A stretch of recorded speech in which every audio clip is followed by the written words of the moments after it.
Jadi sebab itu kalau ada orang bertanya, apa rahasia di balik manusia bisa menyambut beliau sedemikian ramai? Ada yang mengatakan 3 juta di airport itu.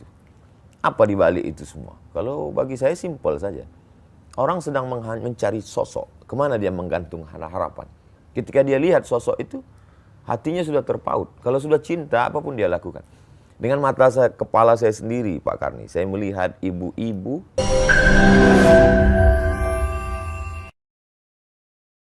Jangan lupa subscribe, like, and share.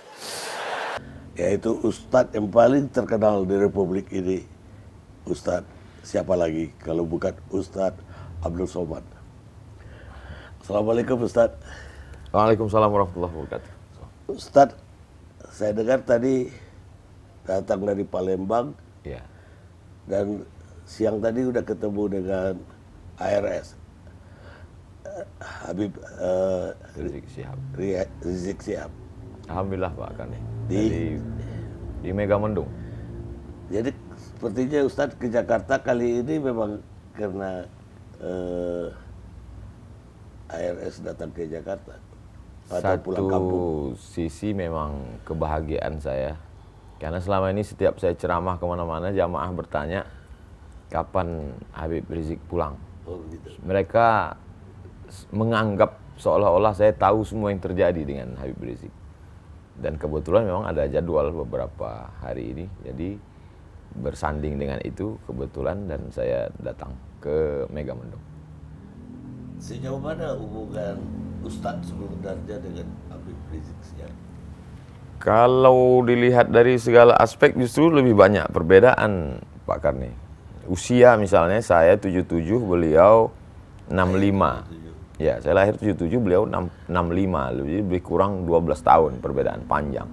Saya di Mesir, beliau di Imam Muhammad Ibn Saud di Riyadh. Mesir ini lebih terbuka, sedangkan Riyadh ini satu mazhab saja. Iya. Kemudian pula dari segi nasab, saya orang biasa, beliau Habib, keturunan Nabi Muhammad SAW. Tapi kemudian ketika ada beberapa hal yang ada titik persamaan. Ketika saya senang sekali dengan gerakan amar ma'ruf nahi mungkar. Selama ini saya melihat ada orang yang amar ma'rufnya semangat, ngajak berzikir, ngajak sholawat, ngajak memakmurkan masjid. Tapi ketika mungkar, melihat perbuatan maksiat itu diam. Karena memang amar ma'ruf nahi mungkar ini kan terkait dengan kepentingan orang banyak. Sehingga kalau itu kita sentuh, kalau ke istilah orang Melayu, kalau periuk belanga orang tersentuh dia mengamuk. Iyalah. Nah, jadi saya simpati dari awal. Sebelum saya ketemu beliau, sebelum hiruk pikuk Pilkada Jakarta 2017. Jadi soal keberanian maksud Ustaz. Keberaniannya itu bagi saya sesuatu yang menantang, saya senang. Apa fenomena dengan dia balik sekarang ini setelah sekian lama mengungsi lah ke Saudi Arabia? Kalau sekarang itu kan kita lihat Pak Karni, beberapa FB sahabat-sahabat kita itu kan dihilangkan berita terkait semua yang menulis HRS, Imam Besar, Habib Rizik Syihab itu kan langsung hilang. Kemudian yang posting-posting Instagram juga hilang. Saya masih ingat itu ketika kami umroh Januari 2018 di Makkah. Ketika itu saya ada waktu itu Ustadz Dery Sulaiman. Ustadz Dery Sulaiman mau tes streaming. Sudah dikasih tahu sama yang lain, tes aja, nanti 5 menit pasti down. Dia tes betul. Aku tes, dia bilang. Begitu 5 menit langsung down. Jadi apa sebenarnya kesalahan makhluk hamba Allah yang satu ini? Berapa triliun negeri ini sudah dirugikannya? Apa BUMN yang pernah dia jual? Jadi bagi saya itu sesuatu, sehingga sampai-sampai menyebut namanya pun, menulis namanya pun. Tapi yang namanya manusia ini kan semakin ditekan, semakin diintimidasi, semakin justru pergolakan semakin. Untuk umat Islam sendiri, bagaimana Ustadz melihat Habib Rizik? Umat Islam ini kita mengajarkan di sekolah-sekolah dari mulai MDA sampai ke Universitas Islam, kita mengajarkan tentang integritas, tentang kejujuran, tentang keadilan, tentang bagaimana bersikap terhadap penguasa. Tapi kemudian santri-santri itu dalam tanda kutip bisa melihat hipokrit. Tidak sesuai dengan yang dibaca di kitab kuning, tidak sesuai dengan yang dia dengar dalam ceramah, dalam kenyataan. Maka dia menggantungkan satu harapan, sosok yang dia rindukan. Dan itu terjawab pada diri Habib Rizik Syihab. Jadi sebab itu kalau ada orang bertanya, apa rahasia di balik manusia bisa menyambut beliau sedemikian ramai? Ada yang mengatakan 3 juta di airport itu. Apa di balik itu semua? Kalau bagi saya simpel saja. Orang sedang mencari sosok. Kemana dia menggantung harapan? Ketika dia lihat sosok itu, hatinya sudah terpaut. Kalau sudah cinta, apapun dia lakukan. Dengan mata kepala saya sendiri, Pak Karni, saya melihat ibu-ibu menggendong anak berhenti di tengah jalan karena lelah berjalan kaki tadi. Karena untuk menuju lokasi markas dakwah pesantren Habib Rizik di Megamendung itu, jalannya berkelok, mendaki, jalan tanah, melewati dan mobil tidak masuk. Mereka jalan kaki. Apa yang mereka cari? Tidak ada pembagian sembako. Tidak ada makanan, tidak apa. Bahkan mungkin mereka pun tidak melihat Habib Rizik. Tapi mereka merasakan kepuasan batin. Simbol gitu. Simbol. Ikon. Sebagaimana cintanya anak muda kepada penyanyi R&B atau K-pop. Begitu juga lah umat yang haus, rindu. Satu sisi mereka melihat dia sebagai ulama, satu sisi mereka melihat dia sebagai pejuang keadilan, satu sisi mereka melihat dia sebagai orang tertindas, teraniaya. Tapi ada satu sisi lagi juga mereka melihat dia sebagai keturunan Rasulullah SAW. Ustadz sendiri saya lihat mulai dilirik oleh politik ini. Yang penggagas, salah satu penggagas Partai Masyumi baru, Ya. Reborn Masyumi, udah mengumumkan Ustadz akan jadi Dewan Surah. Jadi apa ya Ustadz mulai tertarik untuk ikut dalam politik? Saya, Pak Karni, dalam 30 malam bulan Ramadan itu, ada satu malam saya khususkan kajian politik Islam. Kemudian kalau saya memberi kuliah umum di mahasiswa, selalu saya pesankan kalian mesti ambil peran di politik. Kalau tidak, politik kita akan diambil orang lain. Kemudian kalau saya ceramah di mana-mana, walaupun itu tablik akbar di stadion, di tanah lapang, sebenarnya substansi isi yang saya sampaikan itu hanya 3 poin saja. Pertama, islahut tarbiyah, perbaikan pendidikan. Masukkan anak ke TK Quran, SD Quran, SMP Quran, SMA Quran. Setelah itu terserah dia mau kuliah di mana. Yang penting basicnya Islam, Quran. Yang kedua, islahul iktisad, perbaikan ekonomi. Maka gerakan belanja ke warung tetangga, produk halal, bangkitkan ekonomi umat. Kemudian itu banyak sekali video endorse saya terhadap produk-produk UMKM dan lain sebagainya. Yang ketiga adalah islahul siyasah, perbaikan politik. Makanya di mana-mana saya tausiah, pilihlah anggota legislatif yang peduli pada perda syariah, kemudian pilihlah pemimpin yang memperdulikan pada ajaran Islam. Kalau paling tidak dia menyuarakan peraturan-peraturan atau sikap dia, itu keberpihakan dia kepada Islam. Itu yang selalu saya sampaikan. Maka ketika saya diminta sebagai narasumber seminar yang diadakan oleh sahabat-sahabat dari Masyumi Reborn, Ustadz Abdul Somad sebagai narasumber untuk memberikan pandangan tentang sejarah politik Islam. Ya, saya dengan Pak Abdullah Heha Mahua dan beberapa narasumber lain ketika itu saya sampaikan. Jadi kalau kata Pak Karni Masyumi Reborn melirik saya, sesungguhnya tidak hanya Masyumi Reborn, aspek politik, segala sesuatu yang memerlukan orang ramai, orang banyak, tidak hanya politik, dari mulai endorse kerupuk sampai endorse partai, saya kira mereka akan gandeng saya.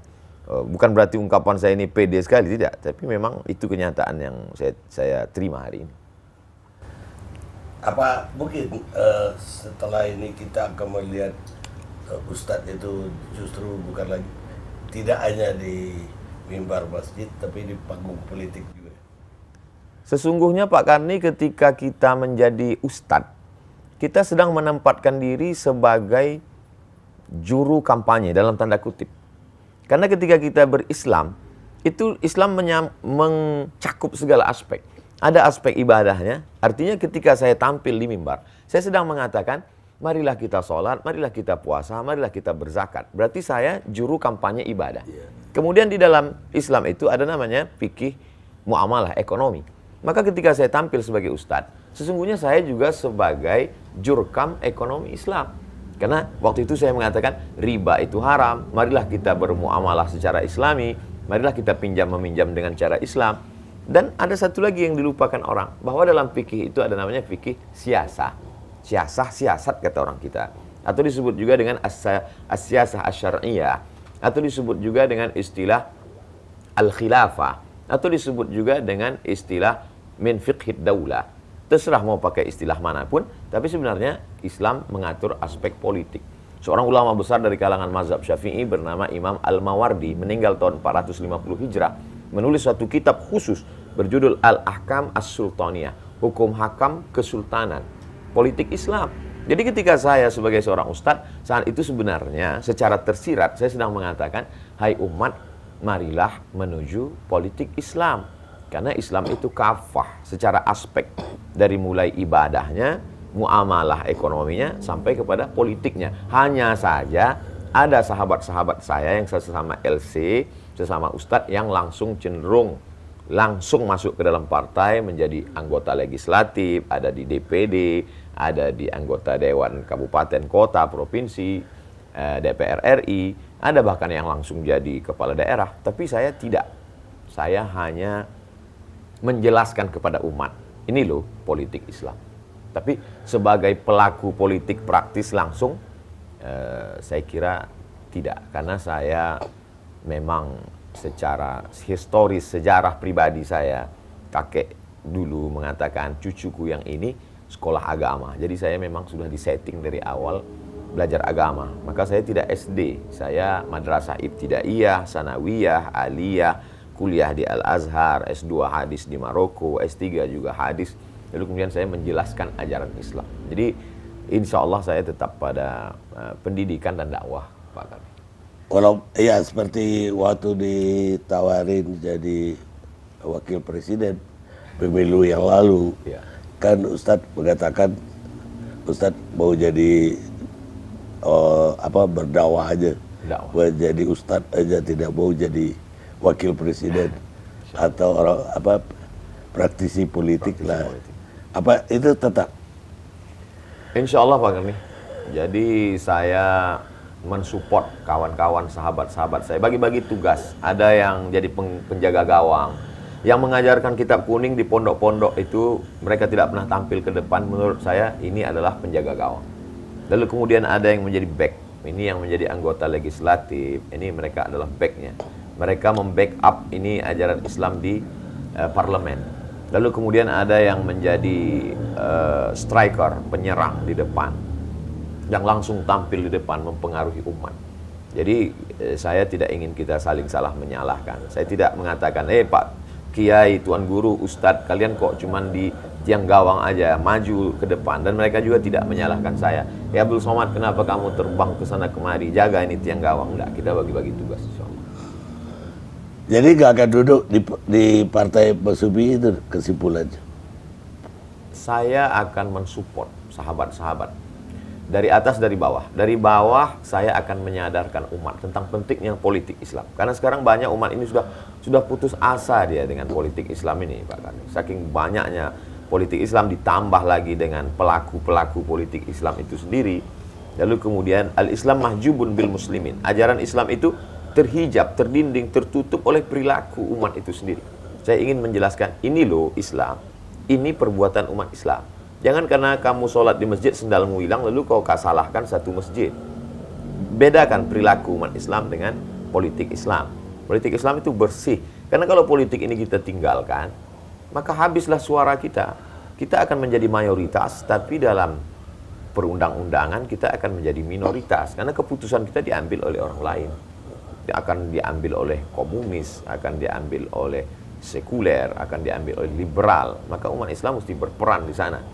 Nah, di bawah ini disadarkan supaya mereka memilih, jangan sampai mereka tidak memberikan perannya, karena kita tinggal di negara demokrasi. Kemudian di atas, saya selalu sampaikan bahwa adik-adik, ketika saya melepas calon mahasiswa yang akan berangkat ke Al-Azhar, Kairo, Mesir, ke Timur Tengah, saya jelaskan itu, kalian nanti pulang, kalian punya bakat masing-masing. Ada yang akan menjadi businessman, entrepreneur, ada yang akan membangun pondok pesantren, tapi ada di antara kalian yang akan menjadi politisi, politik praktis, langsung dia menjadi anggota DPD, DPR RI, kepala daerah dan lain sebagainya. Ya, tapi kalau lihat perhatian Ustadz terhadap embrio lah, baru kan Mas Ubi belum jadi partai yang resmi. Ya. Kayaknya lebih agak istimewa soal Mas Ubi ini, karena partai-partai Islam lain selama ini nggak kelihatan ada pendekatan atau keakraban Ustadz. Ya. Padahal banyak sekali, ada PAN, ada PKB, P3, ada PKS. Kalau Pak Karni ingat ketika kita pemilu tahun 2018-19, ketika itu ada video saya sedang makan sate, lalu ada yang bertanya ke saya, Ustadz Somad, kami ini sedang bingung memilih partai. Lalu saya jawab di situ, video 1 menit, pendek saja. Ya, pilihlah yang memperjuangkan yang jelas di parlemen, diantaranya tentang peraturan undang-undang haram khamar, saya katakan. Waktu itu saya sebut partainya PKS dengan PAN. Beberapa partai yang menjadi gerbongnya suara umat Islam komplain ke saya. Kan partai yang isinya umat Islam bukan cuma yang religius, nasionalis, kami juga. Tapi menurut ijtihad saya, 2 itu yang saya sebut. Jadi artinya kalau saat itu saya sebutkan PKS, saya sebut PAN, hari ini saya bersama dengan orang-orang tua, sahabat-sahabat Masumi, karena ada sejarah masa lalu. Saya sebenarnya ingin menjelaskan, mereka bisa saja berbeda seragam, berbeda baju, karena saya berprasangka baik, husnuzon, kullu mujtahid musib. Semua yang berijtihad itu benar.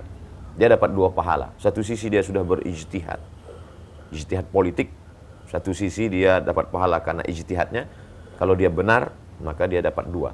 Andai dia keliru, tersalah, dia tetap dapat 1 karena dia sudah berusaha. Ya. Jadi saya mensupport gerakan itu. Apa ada sejarah orang tua atau kakek dulu juga bersumi? Secara praktis orang tua, kakek-kakek dulu kami lebih ke kalau sejarah dulu kakek-kakek kami adalah P3. Karena waktu itu zaman Pak Harto kan kita cuma ada 3 saja. Golkar, PDI dan P3. Dan Kalau kakek kan masih masa tahun 50-an, kakek kan udah hidup. Mereka tidak. Mereka hanya gerakan agama, tasawuf, tidak ke politik. Oh, tasawuf. Saya mau bertanya tentang soal radikal ya. Saya melihat di Indonesia itu ada sekelompok orang kecil mungkin yang kepingin memang ada khilafah, tapi sebagian orang kecil juga kepingin dan kampanye untuk selalu memerangi khilafah. Ya, korbannya kelompok besar, umat Islam yang besar. Ya. Karena dua-duanya berlawanan dengan ekstrim. Bagaimana Ustadz melihat ini? Analisa Pak Karni tajam sekali. Ada satu kelompok kecil yang menginginkan, ada satu kelompok kecil yang tidak menginginkan. Yang menjadi korban adalah kelompok besar. Sebenarnya untuk memerangi ini hanya 2 saja. Yang pertama, umat dibuat faham, mengerti keadaan. Yang kedua, orang yang punya kepentingan jangan biarkan bermain. Karena ada orang yang mengambil kepentingan dan permainan di situ. Kalau dipahamkan umat ini, sama seperti kita mengerti, Pak Karni tidak punya kecurigaan sedikit pun bahwa saya akan mengganti Pancasila, bahwa saya anti NKRI, bahwa saya anti kebinekaan. Pak Karni paham tentang bagaimana pendirian saya, bagaimana sikap saya. Sehingga kita tidak ada kecurigaan. Kenapa? Yang pertama, kita saling mengerti. Yang kedua, bahwa kita tidak ada kepentingan. Tapi ketika ada kepentingan, maka mengerti pun kita tidak ada gunanya. bahwa lalu kemudian kita diajarkan dari dulu, maka ketika ada kelompok yang meminta saya, memaksa saya untuk menyanyikan lagu kebangsaan Indonesia, saya menolak. Bukan karena saya tidak bisa menyanyikan, itu bukan saya karena anti NKRI. Saya dari kecil SD, sayalah yang mengerek bendera itu, dan sayalah yang menyanyikan lagu itu. Dan ketika saya mau berangkat ke Mesir, maka kami 100 anak Indonesia yang lulus beasiswa Al-Azhar tidak akan berangkat ke Mesir kalau tidak lulus penataran P4. Tes ke Mesir itu 3, tes bahasa Arab, tes hafalan Al-Quran, dan tes Pancasila dan Undang-Undang Dasar 45. Lalu kemudian setelah pulang, kamilah yang membawa bendera itu ke dalam hutan belantara 7 jam naik sampan untuk mengganti bendera yang lapuk dan mengajarkan anak-anak di kelas itu tentang Indonesia Raya. Ya, jadi kalau kita saling mengerti, maka insya Allah bualan-bualan isu-isu hoax itu tidak akan termakan oleh siapapun, sebagaimana kita bisa duduk bersama terlepas dari perbedaan pandangan politik. Ya, saya tahu bahwa banyak yang menuding Ustadz itu radikal, bahkan khilafah. Ya. Dan bahkan ketika kami wawancara Ustadz pun ada yang menuding, oh, Anda udah jadi khilafah. Jangan-jangan Pak Karni sudah dituduh terinspirasi ikut khilafah. Iya, karena pernah wawancara dengan Ustadz. Labeling ini sangat mengerikan Pak Karni. Jadi kalau kita lihat sekarang, kalau ada orang tidak suka sesuatu, langsung dia berikan label anti NKRI, radikal, khilafah. 3 ini seperti. Jadi kalau kita mundur ke belakang, kita bisa lihat bagaimana apa yang dialami oleh Haji Abdul Malik Karim Amrullah.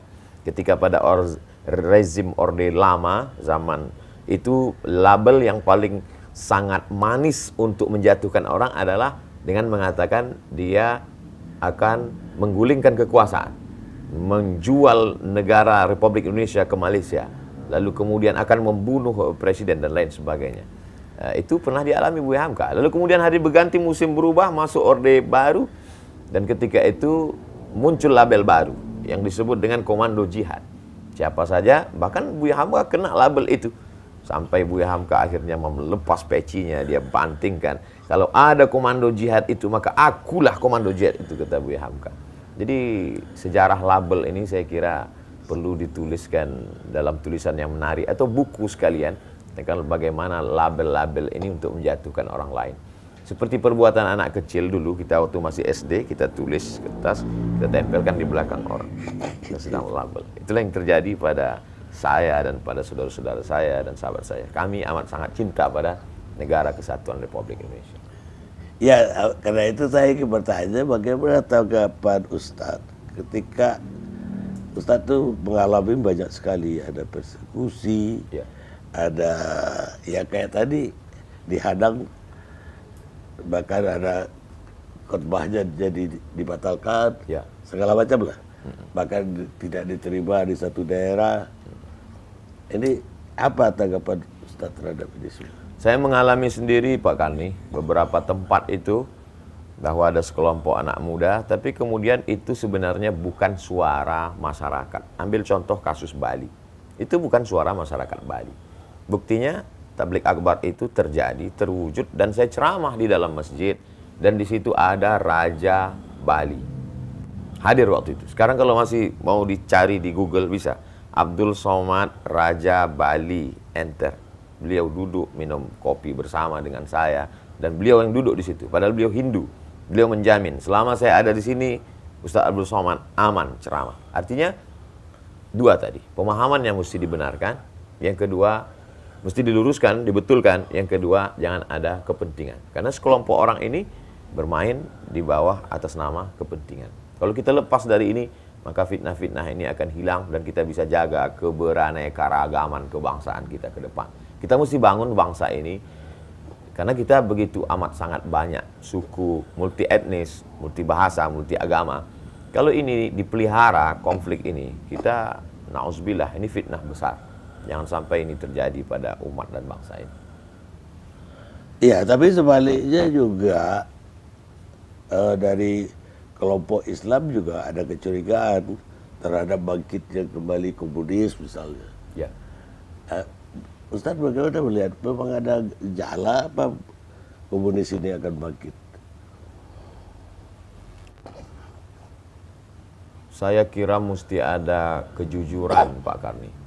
Jadi kejujuran bagaimana, kenapa orang yang mengibarkan bendera la ilaha illallah dilarang, ditangkap, dikriminalisasi. Lalu kenapa orang yang menulis buku Aku Bangga Sebagai Anak PKI dibiarkan? Jadi kalau ada kecurigaan umat, ini kan lalang kering. Lalang kering ini mesti disiram supaya apinya tidak menjalar kemana-mana. Jadi jangan sampai kita belah bambu, yang satu diinjak, yang satu dinaikkan. Kita harus bersikap adil. Maka dalam Islam diajarkan i'dilu, bersikap adillah kamu. Wa aqrabu littaqwa, adil itu lebih dekat kepada takwa. Jadi pemimpin yang ditaati itu pun dalam Islam sifatnya dua. Betul, atiullah wa atiur rasul wa ulil amri ta'ala kepada pemimpin. Tapi syarat pemimpin itu dua. Pertama, idza hakamtum bainan nas an tahkumu bil adli. Kalau menetapkan hukum dia adil. Lalu kemudian innallaha ya'murukum an tu'adul amanati ila ahliha, meletakkan amanah pada tempatnya dan dia bersikap adil. Jadi kalau umat ini mulai ada komplain, dia lihat ketidakadilan, maka bersikap adil, maka insya Allah isu-isu itu akan hilang dengan sendirinya, termasuklah isu komunis. Baik, Ustadz, ada satu hal lagi yang mungkin ini apa ya, apresiasi saya. Ustadz itu bagi saya menarik sekali ketika saya banyak melihat Ustadz tidak hanya berkhotbah di kota-kota besar, tidak hanya di masjid-masjid yang terkenal, tapi sampai ke kampung-kampung, bahkan saya lihat naik perahu segala, Ya.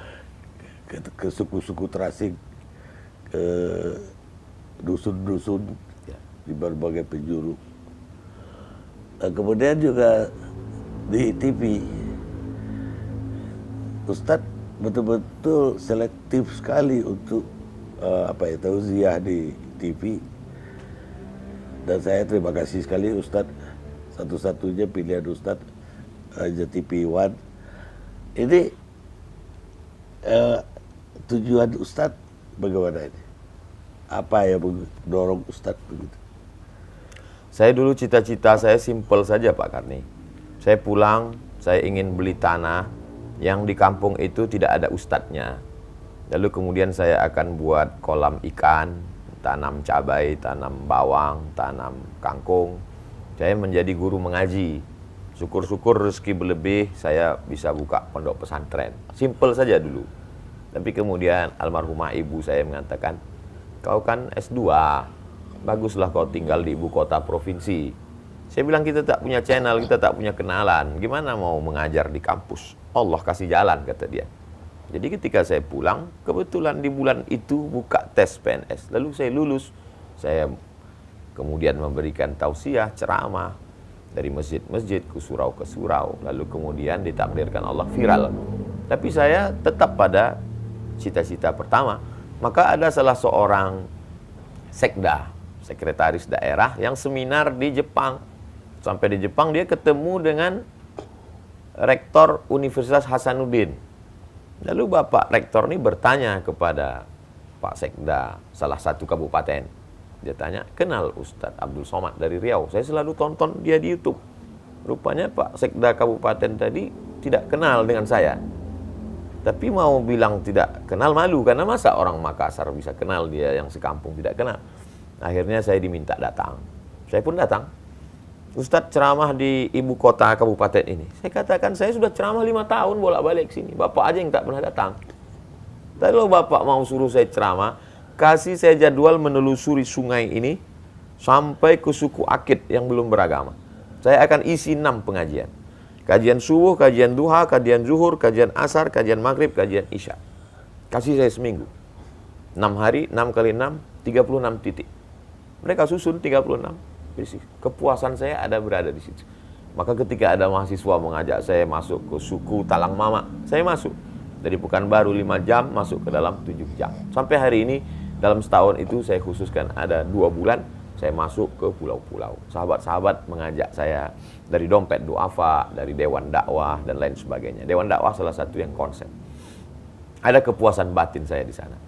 Mana memang tujuan awal saya yaitu bahwa dulu ketika di Mesir, Pak Karni, kita waktu itu krisis, kesulitan. Dan ada orang Mesir itu dia punya peternakan ayam, namanya Muhandis Abdus Salam. Dia kaya sekali. Setiap bulan krisis moneter kami sulit dapat kiriman. Dia yang memberi kami bantuan di samping beasiswa Al-Azhar. Suatu ketika sedang berkumpul kami datang bertanya ke Muhandis Abdus Salam, apa yang doa engkau inginkan dari kami? Biasanya orang kalau dia kasih uang dia minta doakan saya. Kata dia, jangan doakan saya. Kamu nanti pulang ke negerimu, kamu sebarkan saja Islam ini ke kampung-kampung. Karena saya pernah sampai ke sana, di kampungmu masih ada orang yang belum pakai baju, kata dia. Sampaikan. Jadi apa yang saya lakukan hari ini adalah janji saya pada kakek-kakek saya dulu, kemudian pada orang Mesir yang dulu pernah berbuat baik pada kami. Tentang televisi, Pak Karni, TV One bukan satu-satunya tempat yang pernah saya menyampaikan tausiah. Saya pernah di televisi ini, saya pernah di televisi anu. Lalu kemudian ceramah saya diatur, saya harus pakai baju ini. Di menit sekian saya mesti tertawa, di menit sekian saya mesti menangis. Saya tidak bisa begitu. Saya tidak bisa begitu. Ceramah saya tidak bisa diatur. Saya menemukan kebebasan di TV One. Kalau andai satu zaman, satu masa, satu bulan nanti TV One memperlakukan saya seperti itu, saya mesti diatur menangis di menit kemudian, saya tidak boleh bicara ini. Mungkin saya akan keluar dari TV One dan saya lebih memilih ceramah di channel Pak Karni Ilyas. Insya selama saya jadi pemretnya nggak ada peraturan begitulah. Untuk yang lain pun tidak. Tapi gini, Ustadz sendiri dari Aliyah, dari Madrasah Ibtidaiyah, Aliyah, sampai akhirnya sekolah ke beberapa negara. Ya. Ke Al-Azhar, ke Maroko, Ke Sudan terakhir. Sudan. Ini beasiswa semua atau biaya dari mana? Pada tahun 1998, Indonesia mendapat jatah 100 beasiswa ke Al-Azhar Kairo, gratis, selesai S1. Saya ikut tes, waktu itu untuk Provinsi Riau, Aceh, Sumatera Utara, tesnya di Medan. Saya lulus. Dapat beasiswa, tiket ditanggung oleh Al-Azhar Kairo. Lalu kemudian setelah itu ada lagi namanya Agence Marocaine Coopération Internationale, AMCI. Itu memberikan beasiswa untuk anak Indonesia 15 orang. Dan saya mengirimkan berkas, ijazah, transkrip nilai. Saya termasuk pemburu beasiswa, Pak Karni. Saya cari, dapat, saya kirim, dan saya diterima di Darul Hadis, sebuah lembaga yang didirikan oleh Raja Hasan II. Ayah dari raja yang sekarang, Raja Muhammad VI. Lalu setelah itu, saya pun lulus jadi dosen. Ada namanya program 5.000 doktor, Pak Karni, yang dikeluarkan Kementerian Agama. Adik kelas saya lulus, dapat beasiswa 5.000 doktor. Lalu dia datang ke saya, Bang, saya dapat beasiswanya besar, 1 tahun 200 juta. Berarti kalau 4 tahun bisa 800, kata dia. Beasiswa ditanggung full. Saya pun ajukan. 3 tahun saya ajukan, Pak Karni. 3 kali 3 tahun nggak dapat. Tak tahu apa kesalahan. Padahal saya sudah terdaftar. Sampai pernah datang Pak Dirjen dengan Pak Rektor. Pak Rektor nanya ke Pak Dirjen, ini Abdul Somad ini sudah 3 kali ngajukan, kenapa nggak dapat beasiswa? Nggak tahu kenapa. Sampai akhirnya suatu hari saya pergi dalam perjalanan dakwah di airport Cengkareng, saya ketemu dengan seseorang di toilet. Dia mau keluar, dia lihat saya, Ustaz Abdul Somad ya? Iya, kata saya. Dia keluarkan kartu namanya, saya dari Surabaya. Ustadz mesti doktor. Ustadz daftar S3 dimanapun di seluruh dunia ini, saya tanggung sampai selesai. Tiket pesawat, semua biaya. Nih, datang ke saya. Seolah-olah Allah Ta'ala ingin mengatakan kepada saya, Abdul Somad 3 kali kau ajukan ke Kementerian Agama tidak lulus, nih ku kasih cash. Kalau aku berkehendak, aku bisa. Ketemunya di toilet lagi, di tempat setan. Bisa ketemu malaikat di tempat setan. Tapi alhamdulillah Pak Karni, sampai hari ini saya tidak temui itu Bapak. Nah, kartu namanya ada, saya tidak minta. Tak tahu datang dari mana, setiap orang kasih saya uang yang dolar, saya simpan di satu amplop. Akhirnya saya kumpul itu cukup untuk biaya kuliah saya, bahkan berlebih. Tiket pesawat saya 2 kali saya ke Sudan bolak-balik. Kuasa Allah SWT. Betul, kata ibu saya dulu, almarhumah, rezeki itu tak berpintu, nak. Kalau kau lulus PNS ini, berarti disitulah letak rezekimu. Andai kau tak lulus, rezeki Allah akan datang dari pintu yang lain. Saya yakin dengan itu. Itu sebenarnya cara Allah untuk meyakinkan saya. Yang selama ini kau belajar di Azhar, sudah kau baca hadisnya, sudah kau hafal ayatnya, tapi kau belum ketemu di alam nyata. Saya banyak mengalami hal-hal yang di luar logika akal. Salah satunya adalah selesainya saya bisa menyelesaikan S3 ini, Pak Kani. Saya waktu itu tidak punya kesempatan. Saya sudah terdaftar. Referensi saya sudah penuh kamar itu. Buku-buku dikirim oleh kawan-kawan saya. Karena disertasi saya tentang kontribusi Syekh Hasyim Asy'ari dalam penyebaran hadis di Indonesia. Teman-teman saya memberikan buku dari Pulau Jawa, dari pondok pesantren di Jawa tentang Mbah Hasyim. Tapi saya tak punya waktu, kesempatan. Sampai akhirnya video saya dengan Pak Prabowo viral. Wawancara di TV One. Lalu kemudian ketika itu menjadi viral, ternyata politik ini tidak sesimpel yang kita bayangkan. Maka mau tidak mau, jadwal ceramah saya 4 bulan mesti hilang sejak pertemuan itu. April, Mei, Juni, Juli. Di 4 bulan full itulah saya tidak ada main handphone, tak ketemu orang. Saya hanya menulis saja. Menulis. Akhirnya saya pergi ke Sudan dan saya sampai ke sana setelah melewati lebih dari 20 kali perbaikan, revisi, akhirnya sudah siap disidangkan. Ternyata saya baru terdaftar 2 tahun kurang 6 bulan. Akhirnya saya disidangkan Desember 2019 dan bulan Februari saya datang ke Brunei Darussalam. Sudah siap kertasnya diserahkan oleh rektor. Ini kertas sudah ditandatangani sebulan yang lalu. Abdul Somad sebagai visiting professor di University Islam Sultan Syarif Ali Brunei Darussalam. Jadi saya lihat hidup ini kita jalani saja, mengalir saja. Niat baik, buat baik, Allah kasih baik. Andai tidak baik, berarti Allah sedang menguji kita. Jadi saya banyak belajar hidup, bukan dari buku, tapi dari yang saya alami. Saya kira demikian, Pak. Baik, apa ada putra-putri yang ikuti jejak Ustaz? Anak kandung 1 orang. Kalau anak biologis 1 orang. Namanya Mizian Hazi Abdillah. Tapi saya tidak paksa anak saya mesti ikut seperti saya. Anak saya mesti TK Al-Quran. Dia hafal juz 29, juz 30. Umurnya 5 November ini genap 7 tahun. Saya mesti masukkan dia ke SD Al-Quran, SMP Al-Quran, SMA Al-Quran. Setelah itu nanti terserah dia mau jadi apa.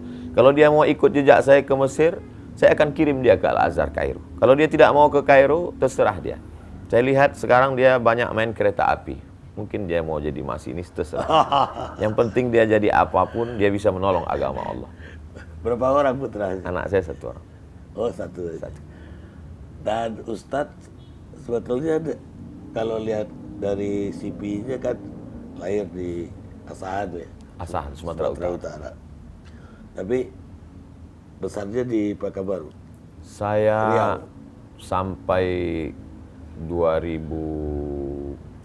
1900 saya kuliah sekolah di SD di Kisaran, ibu kota Kabupaten Asahan. Lalu setelah itu melanjutkan ke Madrasah Sanawiyah Mu'allimin Al-Jamiatul Wasliyah Jalan Sisinga Mangaraja Medan sampai 1995. Setelah itu saya berhenti sekolah karena menurut saya sekolah itu tak ada gunanya. Presiden sudah ada, menteri sudah ada. Saya bilang ke orang tua saya, aku tak perlu sekolah lagi, belikan saja aku 1 mobil truk mau jual ikan asin. Karena saya lihat jual ikan asin lebih kaya dan lebih banyak uangnya. Tapi orang tua, ibu khususnya, memotivasi saya untuk terus sekolah. Akhirnya saya sekolah, ijazah terakhir saya di Nurul Falah Air Molek Indragiri Hulu. Itulah satu-satunya sekolah yang mau menerima saya. Sekolah itu amat sangat besar jasanya. Selalu saya sampaikan motivasi, jangan pernah menjudge orang. Walaupun anak itu bandel, nakal, boleh jadi dia punya harapan. Terimalah dia, seperti sekolah ini dulu mau menerima saya. Lalu kemudian setelah itu 98 saya ke Mesir, tahun 2004 saya ke Maroko, 2017 saya ke Sudan, 2019 berakhir, dan saya keluar dari PNS 2020 sampai hari ini dan dipertemukan dengan Pak Karni. Baik, Ustadz, terima kasih banyak sudah mau meluangkan waktu untuk Karni Ilyas Club. Pemirsa, demikianlah bincang-bincang kita atau ngobrol kami berdua yang di-record oleh Karni Ilyas Club. Saksikan Karni Ilyas Club. Sebelum Pak Karni tutup, ada sesuatu yang ingin saya berikan. Silakan. Mudah-mudahan setiap melihat ini Pak Karni jadi ingat saya dan mendoakan saya. Siap. Saya lahir 77, Pak Karni tahun 77 menikah dan punya anak 79. Jadi saya mungkin sebaya dengan anak Pak Karni. Saya mau pasangkan tulisan UAS Ustadz Abdul Somad. Makasih Ustadz. Barakallah. Mohon izin Pak Karni. Iya.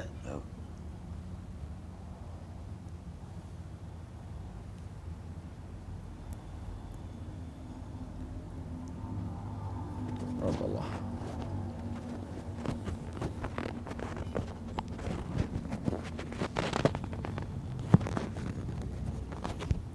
Oke. Makasih. Jazakumullah. Barakallah. Dan terima kasih udah meluangkan waktu Baik Pak Karni. sampai jam berapa itu? Hampir jam 10. Hampir jam 10. Lebih dari aduh ya. Gak apa-apa ya. Soalnya asik sih. Kalau dibiarin bisa sampai malam mah. Kalau bukan di YouTube. Jalan kita, Ustaz. Baik.